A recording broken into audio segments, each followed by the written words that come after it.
Здравствуйте, в эфире программа «Интервью». Я представляю гостя в студии Иван Сухарев, первый заместитель председателя Комитета Госдумы Российской Федерации по собственности, земельным и имущественным отношениям фракции ЛДПР. Иван Константинович, здравствуйте. Здравствуйте. Традиционно у нас с вами интервью, которое у нас проходит каждый месяц. И сегодня обсуждаем темы актуальные и международного уровня, и всероссийского, и, разумеется, регионального. Но давайте начнем с одного из главных событий для именно фракции ЛДПР. Это прошедший Всероссийский форум «Плечом к плечу за русскую победу». Какие главные мысли, какие главные итоги? Давайте начнем несколько с иного.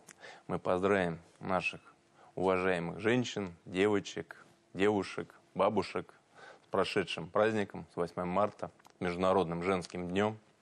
Пожелаем всем крепкого здоровья, счастья, успехов во всем.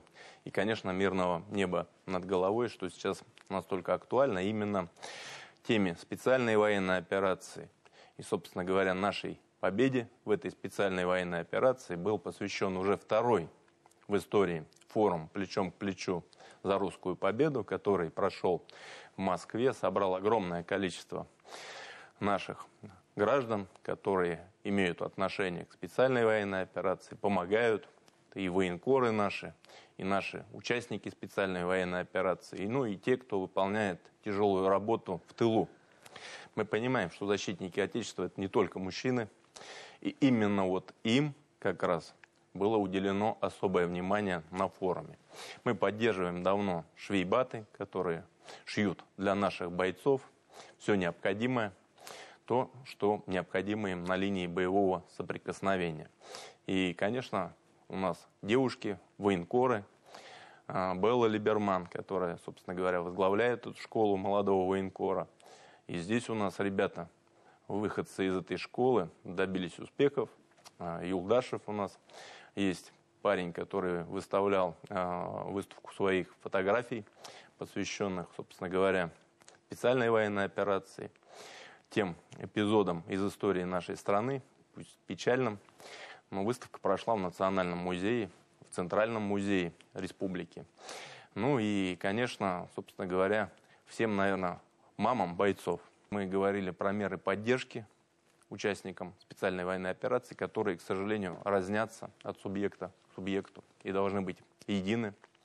О работе правовых центров помощи, которые открыты во всех субъектах, которые оказывают поддержку нашим бойцам, членам их семей. И в том числе, конечно, очень важную сейчас психологическую поддержку. Это очень важно, потому что ребята находятся в сложных условиях, тяжелых условиях. И, конечно, им надо помочь влиться в нормальную, обычную жизнь.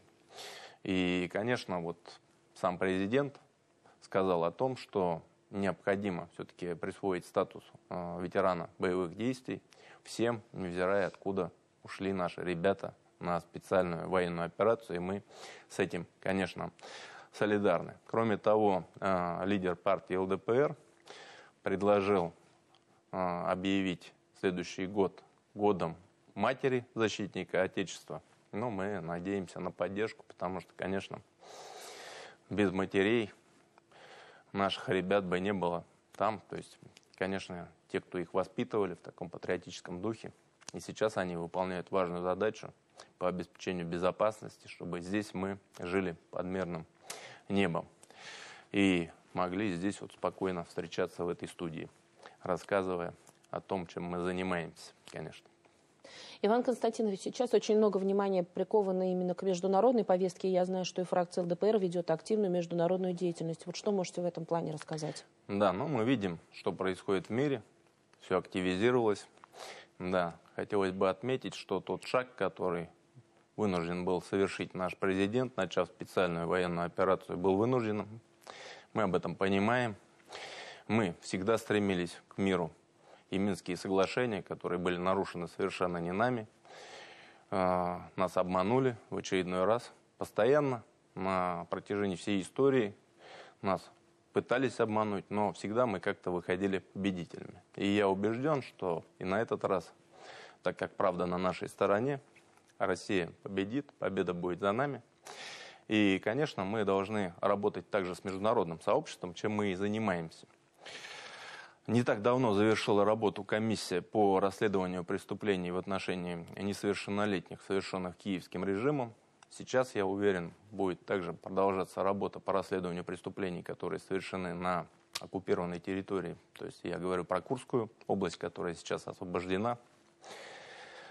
И, собственно говоря, результаты вот этих расследований, конечно, они должны быть доведены до мирового сообщества. Те преступления, которые были совершены.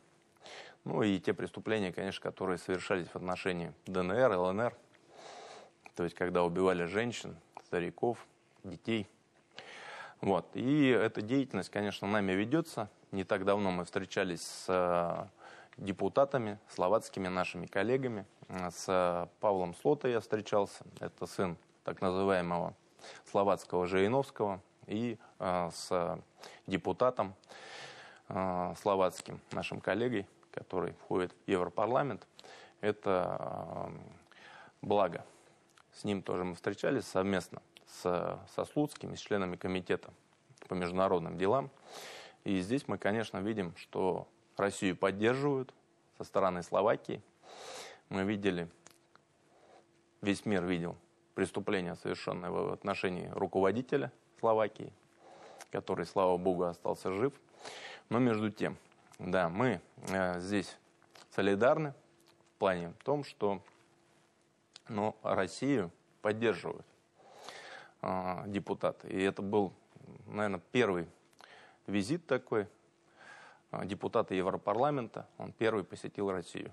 Конечно, там его будут осуждать, но между тем это еще раз показывает, что Россия не изолирована, и контакты на самом высоком уровне, в том числе с депутатами, с представительной властью, осуществляются у нас на уровне Государственной Думы.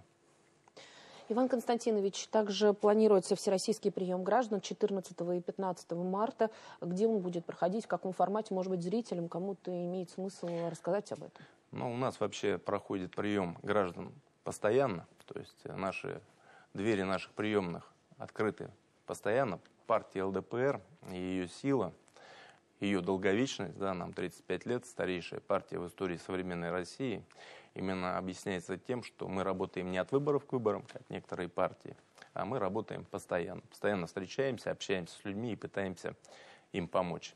И сегодня будет проходить прием по адресу улица Советская, 18, здесь в Уфе, и по всей стране. А так как я курирую 7 субъектов, к сожалению, разорваться не могу, также будем в режиме онлайн по ВКС проводить прием с теми субъектами ПФО, которые также я курирую. Проблем очень много. Мы видели на днях, что была коммунальная авария, 350 домов, к сожалению, остались без тепла. Слава богу, что температура не такая низкая. Если бы это случилось зимой, проблем бы было гораздо больше. Понятно, что эта проблема касается не только Уфы. Я курирую и Татарстан.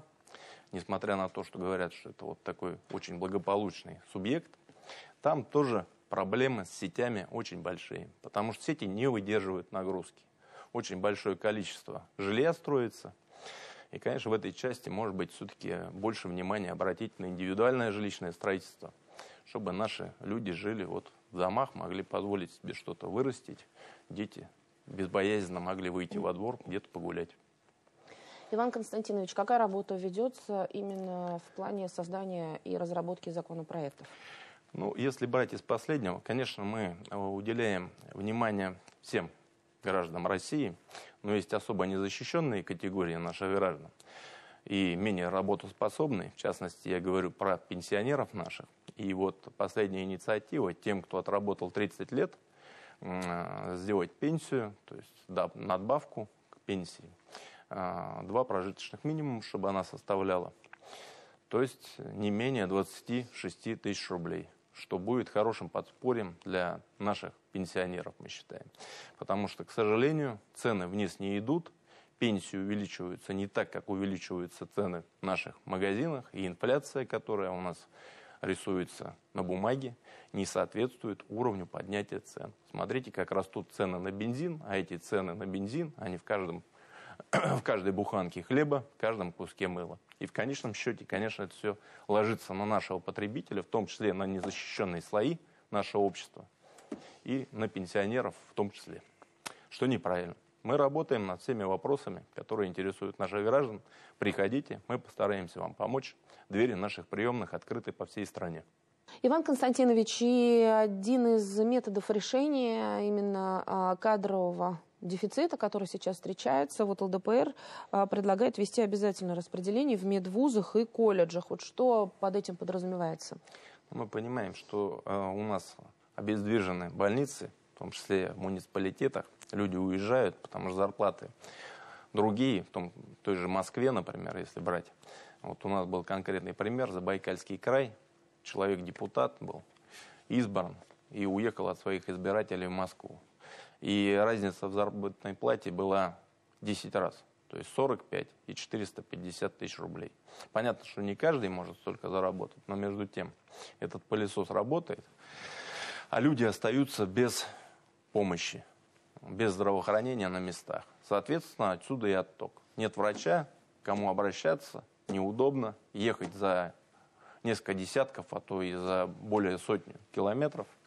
Поэтому, конечно, распределение, вот, в том числе врачей, это вопрос очень важный. Чтобы человек, который закончил вуз на бюджете, он обязан был отработать там несколько лет в муниципалитете, чтобы люди не остались без медицинской помощи там на местах. Это очень важно. Несмотря на то, что работа ведется, у нас огромное количество ФАПов в Башкирии открыто. Но, к сожалению, кадров не хватает, а тем более квалифицированных и высококвалифицированных кадров очень мало. Люди уезжают. Чем больше квалификация, тем больше людей привлекают города федерального значения, такие как Москва и Санкт-Петербург. Зарплаты очень высокие там. Мы, кстати, выступали за то, чтобы разница в заработной плате по стране была не более чем 10%, потому что надо выключать этот пылесос, чтобы наши граждане здесь, в том числе в Башкирии, могли пойти и получить высококвалифицированную, в том числе медицинскую помощь. Это же касается и учителей, кстати. Это важно. Это наше будущее. То есть один из моментов, да, действительно, касается ли именно этот вопрос кадрового дефицита не только медицины, не образования, только, но и других сфер? Да, конечно, и других профессий касается. Ну и наша молодежь, она, отучившись там где-то, она предпочитает там же и остаться. Об этом говорила Валентина Ивановна Матвиенко не так давно. Но она, я не знаю, что имела в виду, что люди должны учиться здесь. Я считаю, что учиться человек может хоть где. Главное, чтобы он здесь, у себя на родине, приносил пользу. Иван Константинович, спасибо огромное, что пришли сегодня к нам в студию, поделились именно актуальными событиями, которые есть во фракции ЛДПР, и планами на будущее. Спасибо. Спасибо, до свидания. Это была программа «Интервью». Спасибо, что были с нами.